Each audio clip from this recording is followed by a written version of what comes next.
Hey everyone, this is Jean, and you're watching a little daily indie game dev. I try and get them out as often as I can. Today is Sunday, the 19th of July, 2026. And what you're looking at is my little top-down adventure game. I like to start off the day with a little playtest. We have a little time on our own. The ladies are out getting their nails done.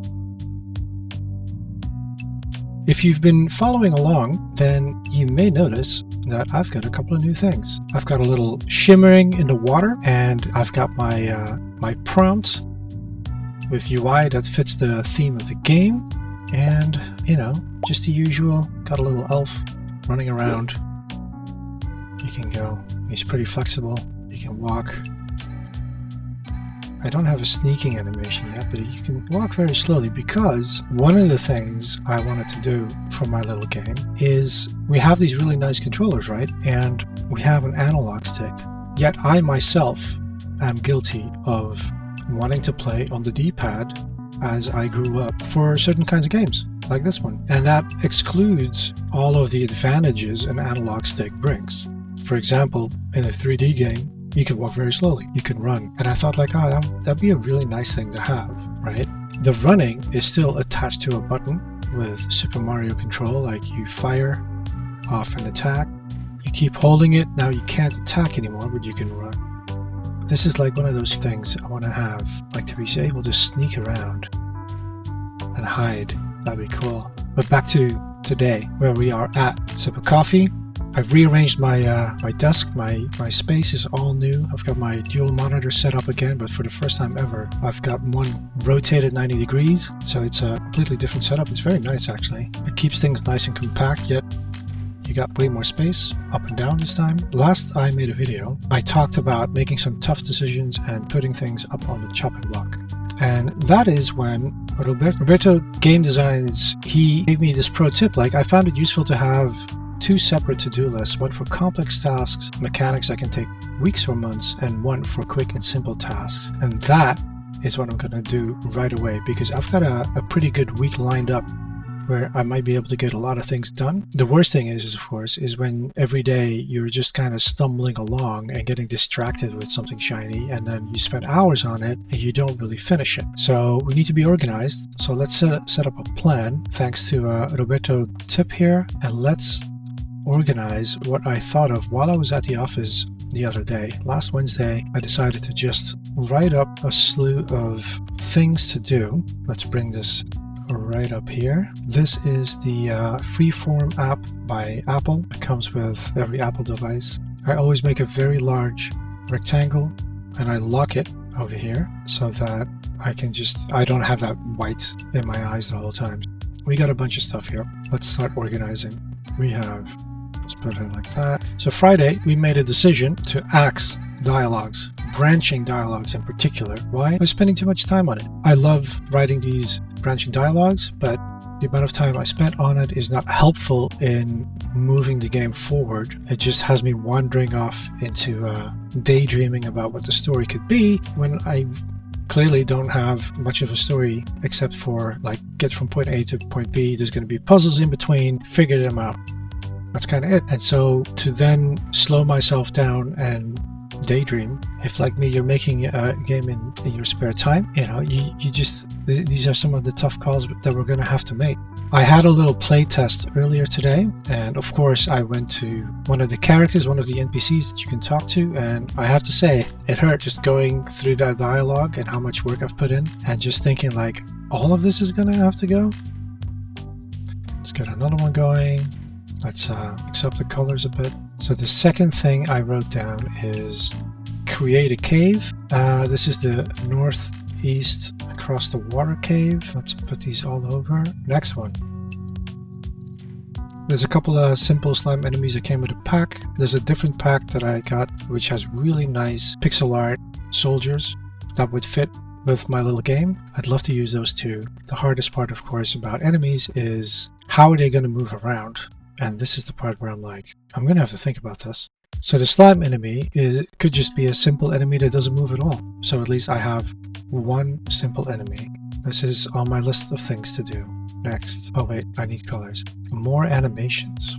Let me just put everything up on screen so that then we can start dividing it into different levels of priorities, and so we can get started. So I'll see you on the other end.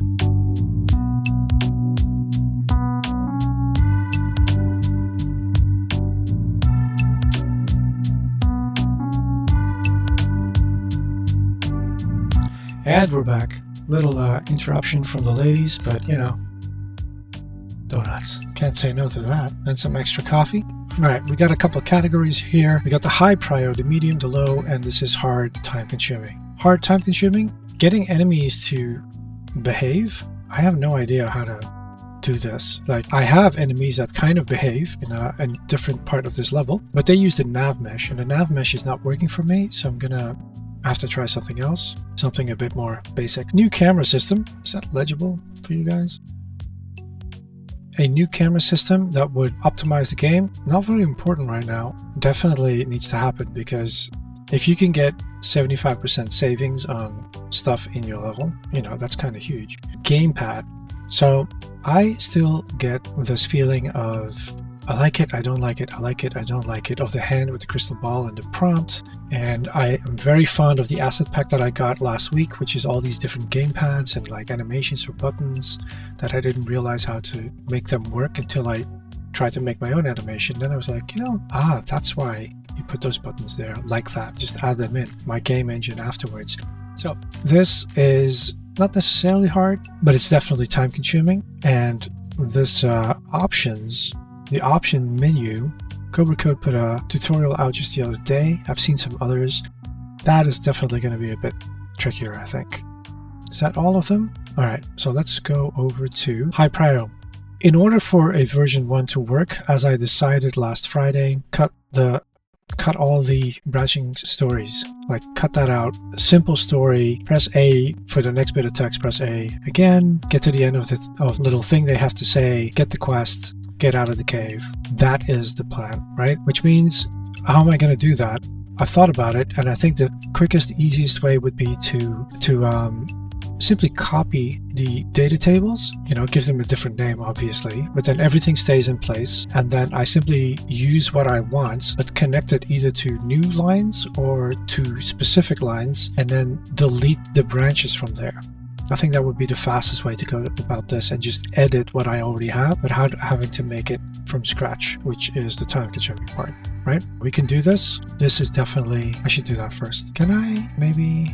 Oh yeah, you can. So you can give it an outline like that. All right, this is gonna go first. Then all of these, I started putting them into high prio. Really, this is simply part of that first fetch quest. And this fetch quest, that should just be up here as the title, I guess. I have to create a cave. Easy, we know how to do that. I want to do something a little different, which is, where did I put it? Over here.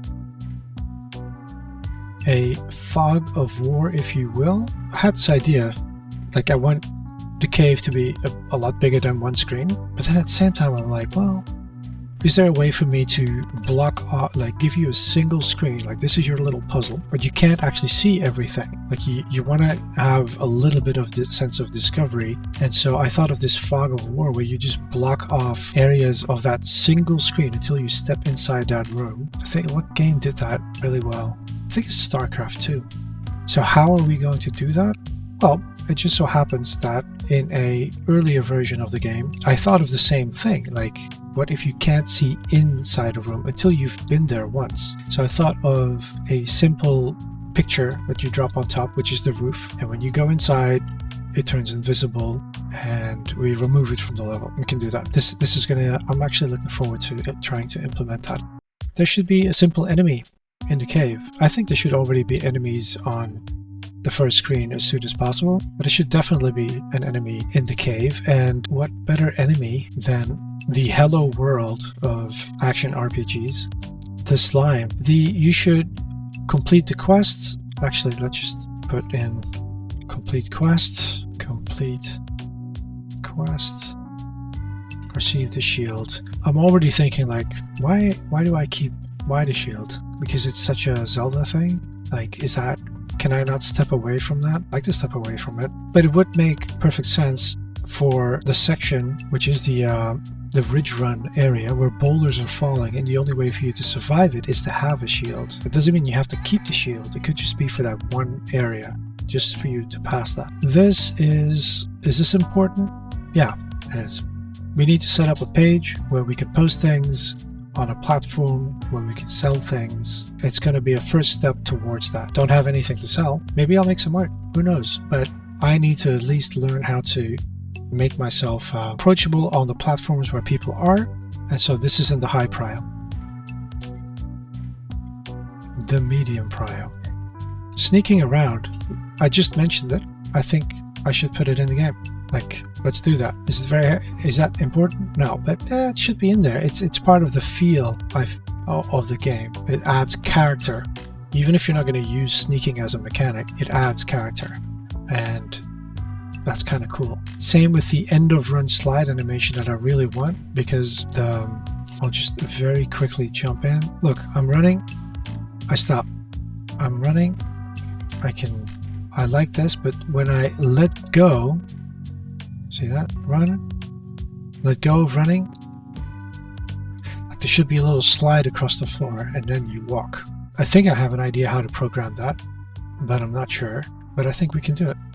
It's time to add some new animations that are part of the feel of the character. Super important for finishing up a first quest? I don't think so, but it is, like, because I want to get to a demo quickly. I think that is important for the polish. So a little polish early on. Player running into a brick wall, same thing, part of the polish. Better profile animation art when talking. I put it on the low prio.